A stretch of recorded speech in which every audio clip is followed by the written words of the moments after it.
Hey, what's going on, you guys? Simchal Fitness here. So I wanted to talk to you guys about genetics. I put the vehicle in park so I can focus on what I'm trying to say. Because, so I've been triggered a lot by the fact that you got a lot of guys out there, and I think it's very misleading. You got a lot of guys out there putting misinformation about genetics and about the way genetics work. Okay? On both sides of the spectrum, you got guys saying they have horrible genetics when they don't, and you got guys who have great genetics and everybody says they're on steroids. So those two, right? Now, the problem with genetics is every guy, I've seen a lot of guys, a lot of YouTube fitness channels, Nick Wright comes to mind especially, where they claim to have bad genetics. They claim to have bad genetics. But the problem is they don't even know what bad genetics are. They are so unfamiliar with that concept because in their mind they have bad genetics. But the reality of the situation is a lot of times in these circles, these people have circles of people around them all with good genetics for sports, athleticism, and power and strength and speed. In other words, a guy like Nick Wright, let's pick on Nick Wright for a second. A guy like Nick Wright just doesn't happen to show up to start bodybuilding at 14. That's just not how it works. A 14-year-old just doesn't wake up one day and say, hey, I'm gonna go into bodybuilding. No, there had to be somebody in his social circles that influenced him to go into bodybuilding, to go into powerlifting, to pursue this stuff at such a young age. Either it could have been a father, could have been an uncle, could have been a cousin, could have been a friend, right? Could have been a relative of some sort, a friend of some sort. So a lot of times with these guys, especially at the competitive level, like Nick Wright is, this film's not about Nick Wright. It's about bad genetics. But Nick Wright's he's a great straw man to talk about because he's a perfect example. Right? With these guys, what they'll do is they'll look at everybody around them who's already in the game. These guys are already in the game, right? Big time. And what they'll do is they'll go ahead and they'll look at all those guys and they'll say, well, compared to everybody else in my family, I have the worst genetics out of all of them. So therefore, must be that I have horrible genetics. But as fact of the matter is that they just grew up around that genetic pool. So to them, they have bad genetics. But to the people of society who actually have bad genetics, we're just sitting there along the sidelines laughing at them. Right? We're laughing at them because we know it's not true. Like, to pick on Nick Wright again, like there was in one rant he did about genetics, he spoke about, I'm so happy I got this 405 bench press. Nobody in my family has ever benched above 300 before. What?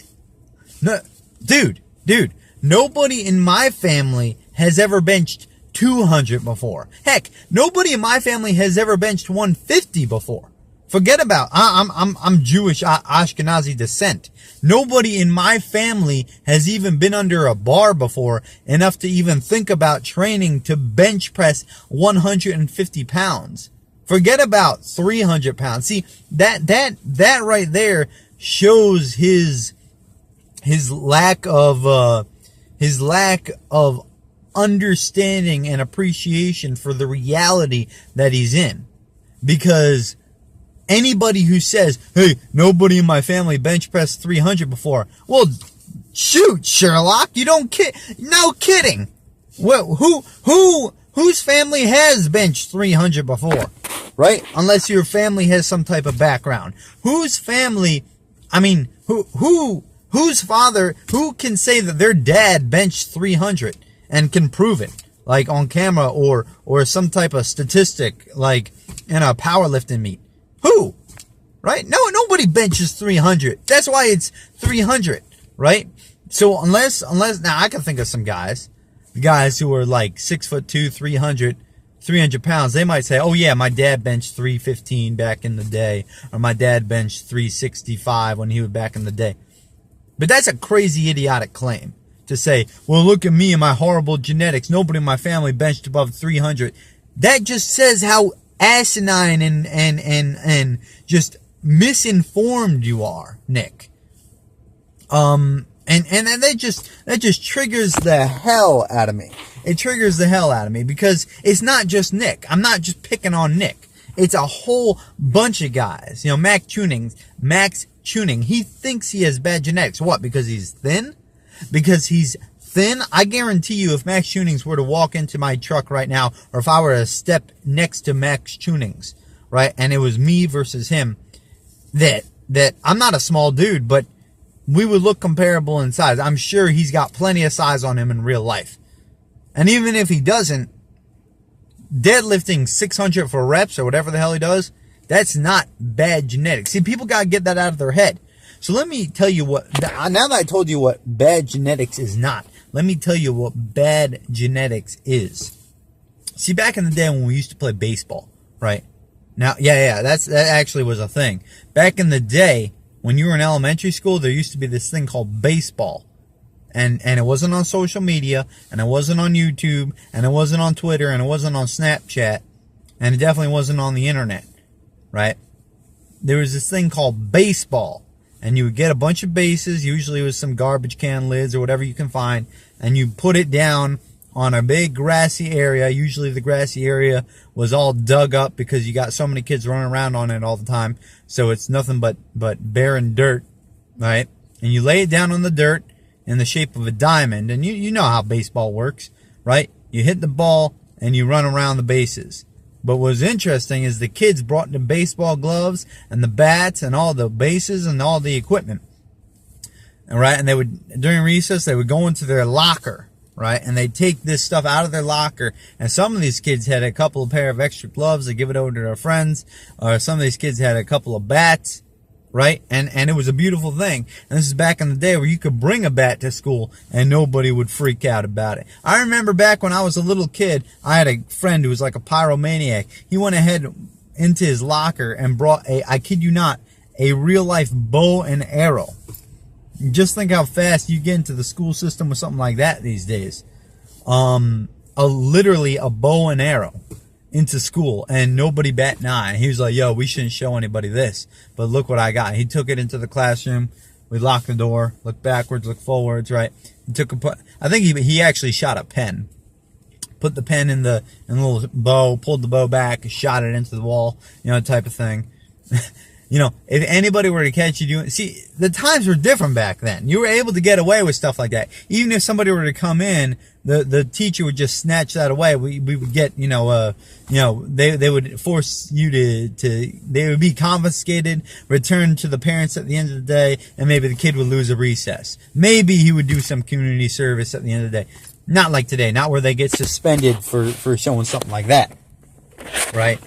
But the kids with bad genetics are the kids who don't get picked in that game of baseball I was telling you about. The kids with actual bad genetics, they stay on the bench. You ever watch the movie The Benchwarmers? Right? Those guys are the guys with the bad genetics. Guys from day one, they could not compete with the other kids. Right? So you'd have basically the team captains would take their pick. You'd have a group of boys or girls, right? But usually a group of boys. And don't want to be like gender sexist over here on this channel. But let's say you had a group of guys, group of boys, and the team captain would pick the boys off the team. And there's only a certain amount of kids that play on the team. I think it's like 9 men per team, right? So that means if you had more than 18 kids, or with the captains, I guess if you had more than 16 kids sitting out there on the bench, right? Let's say if you had 20 kids, that means automatically 4 of those kids were not going to play ball that day. And so basically you pick, obviously as a team captain, you want your team to win. So you pick the best kids first, the tallest, the strongest, the most athletically gifted and the quickest and the most coordinated. And the kids that were left back on the bench were usually the same kids that were left back on the bench every single day, day after day, year after year, month after month, year after year. Right? Those were the same kids. Those kids sitting on the bench, those are the kids with bad genetics. And I guarantee you, guys like Nick Wright, guys like Max Tuning, guys like any of these other guys who claim to have bad genetics, those were not the kids on the bench. I guarantee you. I guarantee you. Because those kids need to struggle for like 5 years or maybe even 10 years of weightlifting before they can bench press 225, before they can squat 315, before they can deadlift 315. Those kids need to train for about 5 years. 5 years well into adulthood. See, you got to look, if you want to know who really has bad genetics, you got to look at how it was when you were a kid. See, for me, when I was a kid, I didn't really not get picked off the bench, but I was one of the last kids to go. Right? So it could be argued that I don't have good genetics. I was never athletic. I never outperformed any of my classmates when it comes to strength, when it came to agility, when it came to coordination, for sure not. Right? So you can argue that a guy like me actually has bad genetics. And it makes sense. Because for me, I had to train for 4 years to get a 225 bench press. 4 years. Right? And I wasn't just BSing around. I was doing some serious 5x5 programming with max efforts all the time to try to boost my bench. 5x5 programming. Just like all the other coaches say, you know, doing compound movements. I can't even remember the last time I did an isolation movement. Right? Doing all the things that all the research guppies say. Right? And it took me 4 years to achieve a 225 bench press. I achieved it. Right? With the help of some supplementation like creatine and whey protein. Right? I achieved it, but it took me 4 long years. Okay? Maybe even 5 years, depending on when you say that I started. Let's say 4 years, because I didn't start seriously training until about 18 years old. Okay? So that's what you call bad genetics. And I'm just sick and tired. So sick and tired of people not understanding what bad genetics are. I'm so sick of it. Right? And I think it's not doing any favors to the people of the fitness community, because people look at that, they think to themselves, damn, well, maybe my genetics aren't bad, and maybe I could get to a 315 bench press if I train hard enough. Well, here's some reality for you. If you have truly bad genetics, like your genetics are truly terrible, you're not going to get a 315 bench press. I don't care what you say. I don't care what you do. Even if you hop on the juice, you might not get it. Right? It just misinformation if you tell people that if they have bad genetics, they can reach a 315. They could reach, say, a 405. They could reach a 315 squat or a 405 dead. Right? This is misinformation. Right? To say this. I'm talking like, when I think bad genetics, I think in the bottom 10 to 15%. That's bad genetics to me. Right? I hope I clarified some of the miscommunications and misnomers about bad genetics, because it's something that's so important to understand. Okay? Alright, with that, I think that's all I wanted to say on the topic. And I hope it's been informative, and I'll talk to you guys next time. But first, let me hit you up with a bicep shot. Just kidding, man.